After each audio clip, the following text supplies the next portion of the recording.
Voilà, 4 mois plus tard, bienvenue. La réalité, Sylvia Hamilton, le président américain, se rend compte qu'il ne peut rien faire face à Vladimir Poutine. Oui, on en sait toujours plus sur ce qui s'est passé ce lundi entre les deux hommes, parce que vous le savez, Donald Trump s'est exprimé, a eu au téléphone juste avant les Européens et juste après. En tout cas, on avait le sentiment que Donald Trump était satisfait. Il avait dit, regardez, le ton et l'esprit de la conversation étaient excellents. Si ce n'était pas le cas, je le dirais maintenant. En réalité, la tonalité serait tout autre. Selon 3 sources au fait du dossier, le président Trump a déclaré aux dirigeants européens, bien que le président russe Vladimir Poutine n'était pas prêt à mettre fin à la guerre en Ukraine, parce qu'il pense qu'il est en train de gagner.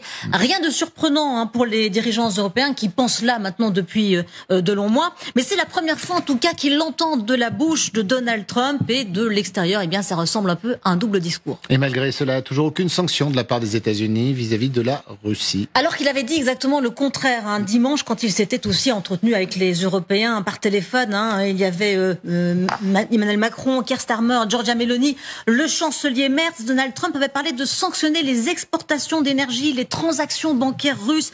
Le sénateur Lindsey Graham avait même dit avoir réuni 81 parlementaires pour un projet de loi qui renforcerait considérablement les sanctions contre Moscou. Mais lundi, il a refusé d'actionner ce levier pour mettre un peu de pression sur Vladimir Poutine, ce que réclament avec ferveur les Ukrainiens et les Européens.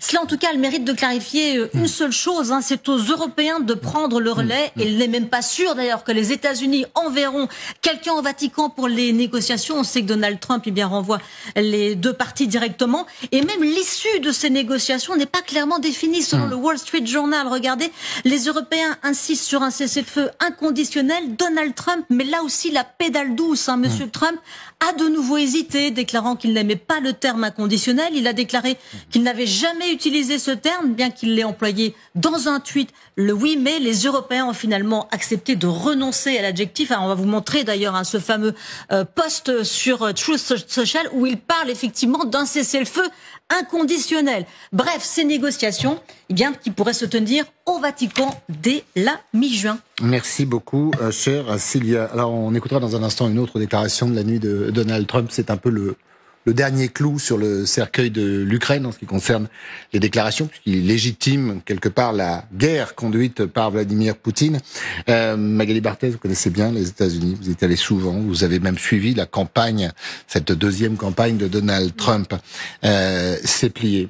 Voilà, alors on voit l'administration qui essaye de trouver une porte de sortie, on y reviendra, mais là, Poutine a donc gagné le match. Ce qui est très intéressant avec ces confidences que l'on lit dans la presse américaine, c'est qu'en effet, c'est la première fois que Trump aurait reconnu lui-même qu'en fait, Vladimir Poutine veut continuer la guerre. C'est ce que ne cessent de lui répéter les Européens, c'est ce que ne cessent de lui répéter Volodymyr Zelensky. Et vraiment, ils ont cherché, les Européens, les Ukrainiens, à lui faire entendre raison en lui disant il n'essaye pas vraiment de négocier. Donc là, manifestement, il en aurait pris conscience, il le reconnaîtrait ouvertement. Le problème, c'est en effet les conséquences qu'il en tire. C'est-à-dire que on avait l'impression qu'il y avait quand même un changement de ton du côté de Donald Trump, qu'il avait évoqué les sanctions, qu'il reprenait cette idée de cesser le feu. Eh bien non, parce que Lindsey Graham qui plaide, qui a vraiment un texte qui est prêt à passer. Il a redit, il a même parlé, je crois, ce matin. On essaiera de l'écouter d'ailleurs.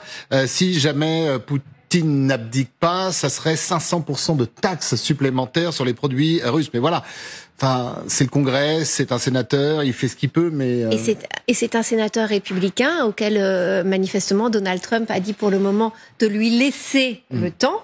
Et donc le projet, on ne le voit pas arriver au Sénat. Donc quel moyen de pression, en fait Non, on a l'impression que ça y est, Donald Trump s'éloigne du conflit, ayant pris acte qu'il n'y avait aucune volonté de faire la paix du côté de Vladimir Poutine.